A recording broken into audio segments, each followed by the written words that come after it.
Հրապարակ օրաթերթը գրում է. Վարչապետի աշխատակազմից խուսափում են հայտարարել, թե Նիկոլ Փաշինյանը մասնակցելու է մայիսի 9-ին Մոսկվայում կայանալիք շքերթին, թե ոչ։ Միայն ԱԺ նախագահն է կարծիք հայտնել, թե ճիշտ կլինի, որ Փաշինյանը մասնակցի։ ԱԺ-ՔՊ-ից միայն ազգությամբ ռուս Ալեքսեյ Սանդիկովը կմեկնի նրա հետ, քանի որ ՌԴ-ն մերժում է շատ ՔՊԱ-կանների։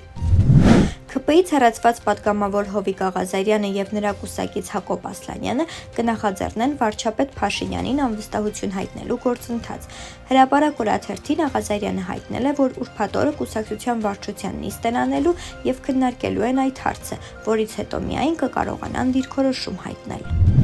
Հրապարակ օրաթերթը գրում է. Իշխանությունը Վանաձորում նախատեսում է ամռան վերջին կամ աշտանը արտահերթ ընտրություններ անցկացնել եւ 2026 թվականի համապետական ընտրություններից առաջ ամրապնդել դիրքերը Հայաստանի Հանրապետության 3-րդ քաղաքում, նաեւ հաղթահարել Գյումրու ընտրությունների պարտության ամոթը։ Իշխանությունը հույս ունի, որ այս սցենարը Վանաձորում հաջողություն կգործարկի, խուսափելով եւ Երևանի եւ Գյումրու նախադեպերից։ Ժողովուրդ օրաթերթը գրում է. Պաշտպանության նախկին նախարար Դավիթ Տոնոյանի դեմ հարուցված քրեական գործը հակակոռուպցիոն դատարանում առաջիկայում կմտնի ճառերի փուլ։ Ըստ օրաթերթի այս ընթացքում դռնփակ նիստում մեղադրյալների պաշտպանները պնդել են, որ փորձաքննության հանձնված հրթիռների եզրակացությունը խիստ կասկածելի ու անարժանահավատ է։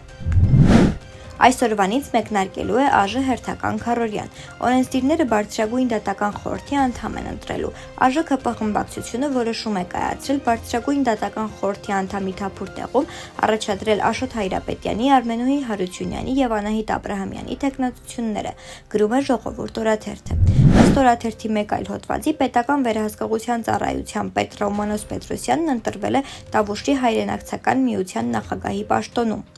Այն դեպքում, երբ նա ծագումով Կոտայքի մարզից է։ Բանակից ազատվել է ֆուտբոլի ճանապարհով Նորաձևը, գրում է Ժողովուրդ օրաթերթը։ Ամեն տարի միջինում բանակից ազատվել է ֆուտբոլի մեկնարկային կազմի քանակով 11 անձ։ Փաստ օրաթերթը գրում է. Աղբահանության վճարները ուրբաթ օրվանից սկսած հնարավոր կլինի վճարում կատարել Հայփոստի բոլոր մասնաճյուղերում։ Այս եւ այլ լուրերին կարող եք ծանոթանալ օրագիր News կայքում։